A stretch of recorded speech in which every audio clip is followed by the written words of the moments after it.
தமிழ்நாட்டில் திராவிட முன்னேற்ற கழகத்தினுடைய தலைவர் மாண்புமிகு முதலமைச்சர் தலைமையில் இந்தியா கூட்டணி தான் போட்டியிடுகிற புதுச்சேரி உள்ளிட்ட 40 தொகுதிகளிலும் உறுதியாக வெற்றி பெறும் என்பதில் எந்த ஐயப்பாடும் இல்லை.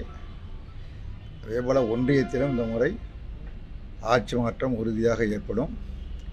இந்தியா கூட்டணி வெற்றி பெறும், ஆட்சி அமைக்கும். பாரதிய ஜனதா கட்சி இன்றைக்கு தனது தேர்தல் அறிக்கையை வெளியிட்டிருக்கிறது. கேரண்டி மோடி என்ற தலைப்பிலேயே அவரே வெளியிட்டிருக்கிறார். மற்றவங்களாம் கூட இருந்திருக்கிறாங்க.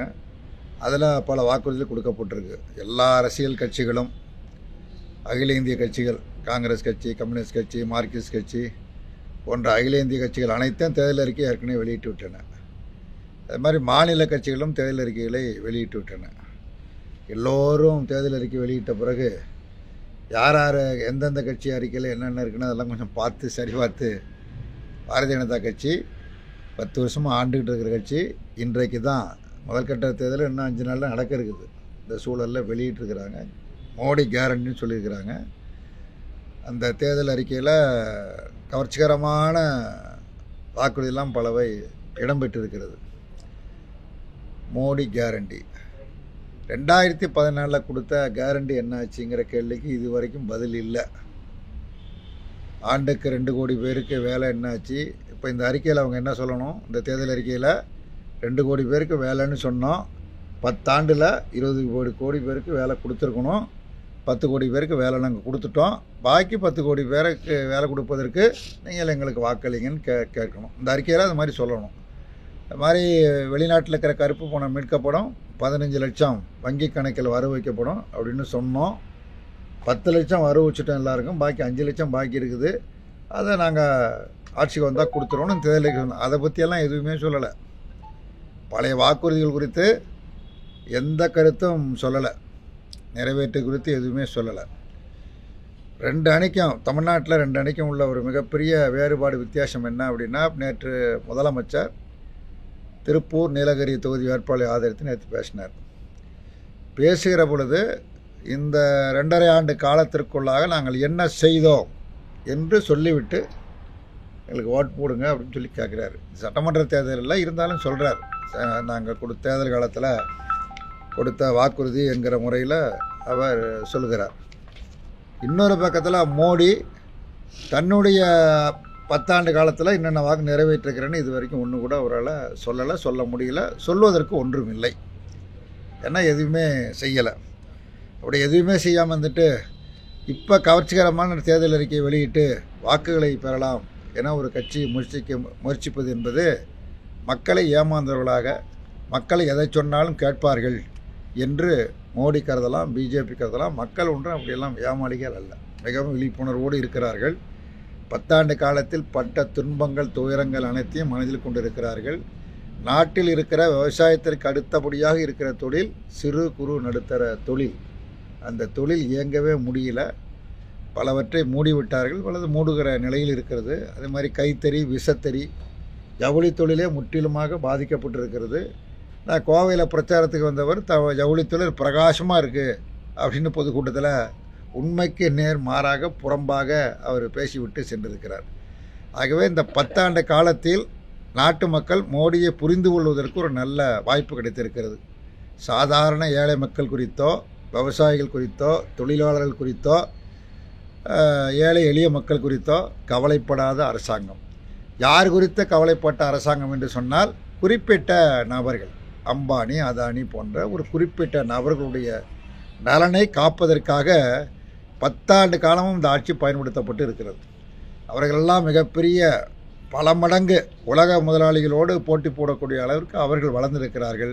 ஆனால் நாட்டு மக்கள், அவருடைய வாழ்க்கை மிகவும் தாழ்ந்த நிலையில் படிப்படியாக தாழ்ந்து கொண்டே போய்கொண்டு இருக்கிறது. ஆகவே மக்கள் நிச்சயமாக ஒரு மாற்றத்தை விரும்புவார்கள். ரெண்டாவது, நம்ம நாட்டு மக்களிடத்தில் இருக்கிற ஒரு நல்ல குணம், பாராட்டத்தக்க போற்றத்தக்க குணம் என்ற தேசம், நாடு ரொம்ப முக்கியம் என்று கருதக்கூடியவர்கள், ஜனநாயகம் முக்கியம் ரொம்ப என்று கருதக்கூடியவர்கள், அம்பேத்கர் உருவாக்கிய அரசியலமைப்பு சட்டத்தை மிகவும் மதிக்கக்கூடிய மக்கள் தான் நம்முடைய நாட்டு மக்கள். அதே மாதிரி பல மதங்கள் நாட்டில் இருந்தாலும், 4600க்கும் மேற்பட்ட ஜாதிகள் இருந்தாலும், அங்கீகரிக்கப்பட்ட மொழிகள் 22 இருந்தாலும் பல வேற்றுமைகள் இருந்தாலும் ஒற்றுமையாக வாழ வேண்டும் என்று விரும்பக்கூடிய ஒரு இயல்பான குணம் நம்முடைய நாட்டு மக்களுக்கு இருக்கிறது. ஆனால் இவைகளுக்கெல்லாம் புறம்பாக பாஜக செயல்படுகிறது, மோடி அரசாங்கம் செயல்படுகிறது என்பது தெரியும். அரசியலமைப்பு சட்டத்திற்கு எதிராக செயல்படுகிறார்கள். அவர்கள் நோக்கம் தற்பொழுது உள்ள அரசியலமைப்பு சட்டத்தை தூக்கி குப்பையில் வீசி எறிந்துவிட்டு மனு தர்ம சட்டத்தை செயல்படுத்த வேண்டும் என்று விரும்புகிறார்கள். மதச்சார்பின்மை கொள்கையை முற்றிலுமாக அழித்துவிட்டு ஒரு குறிப்பிட்ட மதத்திற்கு சொந்தமான நாட்டாக உருவாக்க முயற்சிக்கிறார்கள். ஜனநாயகம் என்பது இந்த ஆட்சியில் மிக கேள்விக்குறியாகிவிட்டது. ஆகவே இவைகளையெல்லாம் கருத்தில் கொண்டு நாட்டு மக்கள் ஆட்சி மாற்றம் என்கிற எல்லைக்கு வந்து விட்டார்கள்.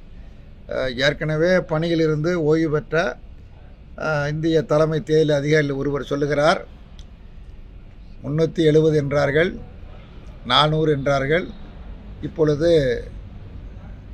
280 என்றார்கள், இப்பொழுது 200 என்கிறார்கள். படிப்படியாக விலை குறைந்து கொண்டிருக்கிறது. நான் சொல்வது மல்கோவா மாம்பழத்தை சொல்கிறேன்னு ஒரு தேர்தல் அதிகாரி அப்படி சூசகமாக சொல்கிறார். 370 400 என்பது படிப்படியாக குறைந்து விலை குறைவதை போல குறைந்து 200 180 என்கிற நிலைக்கு வந்திருக்கிறது என்று குறிப்பிட்டு சொல்லுகிறார். ஆகவே இவர்கள் நினைப்பது போல ஒரு நாட்டினுடைய பிரதமர் எங்கே போனாலும் என்ன பேசுகிறாரு, வளர்ச்சின்னு பேசுகிறாரு. இந்த வளர்ச்சி யாருடைய வளர்ச்சியை பற்றி அவர் பேசுகிறாரு?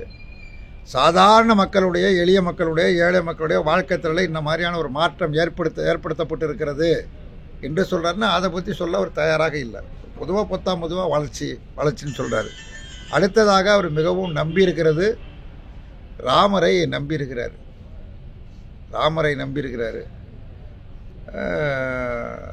தேசப்பிதா காந்தி என்ன சொன்னார்னா ராமராஜ்யம் வேண்டியது தான் காந்தியும் சொன்னார். ராமராஜ்யம்னா என்ன அப்படின்னு கேட்டால் நல்ல நீதியை தருவது தான் ராமராஜ்யம் என்று ஒரு இஸ்லாமிய கடவுளை மேற்கோள் காட்டி உதாரணம் காட்டி சொல்லியிருக்காரு. தினமணி பத்திரிகையில் செய்தி வந்திருக்கிறது. ஆக நீதி இல்லாத ஆட்சி இது.